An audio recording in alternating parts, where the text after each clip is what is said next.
Je vais inviter maintenant Moulou Didi, frère de lutte.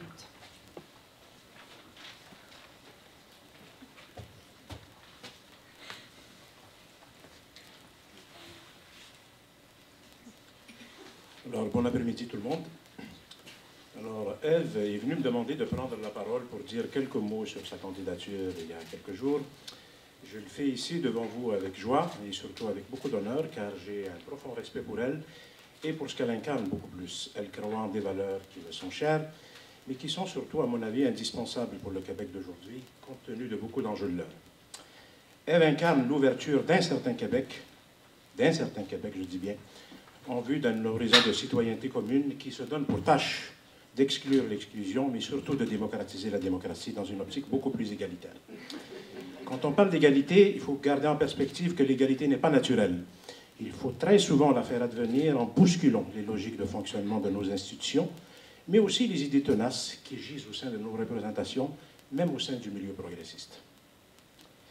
Ève est impliquée depuis son arrivée dans le milieu communautaire. Elle est partie prenante de nombreuses luttes sociales importantes, qu'il s'agisse de la question écologique, de la question de l'éducation, des soins de santé, des soins aux aînés. Son parcours, je dirais qu'il est jalonné d'implications qui témoignent de l'importance que ces enjeux revêtent à ses yeux.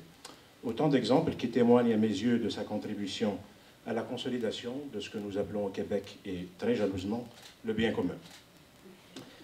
Par ailleurs, et c'est peut-être le plus important, il est bon de voir une candidature comme Ève Torres œuvrer au débat surtout d'un projet de société réellement progressiste ici au Québec, mais au sein d'un parti indépendantiste. Je n'ai pas besoin de vous rappeler, comme l'a dit Boucheral, l'importance de la perspective historique ici, s'agissant d'une candidature comme elle, ce qu'elle incarne, mais surtout des préjugés qui prévalent à son endroit.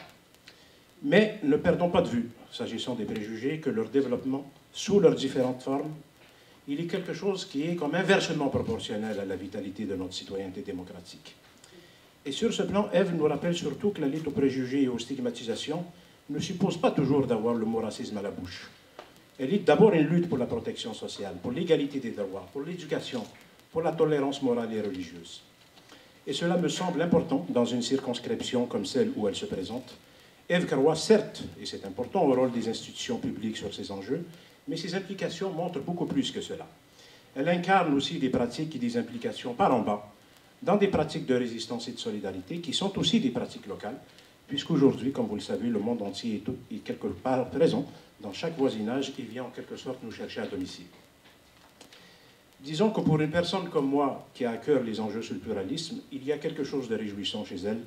Elle contribue à quelque chose comme un cosmopolitisme par en bas, un cosmopolitisme pratique, du voisinage et du quotidien, qui peut devenir la véritable substance d'une reconstruction de la citoyenneté. Voilà pourquoi de telles candidatures nous sont indispensables et je lui souhaite la meilleure des chances ainsi qu'à Québec solidaire.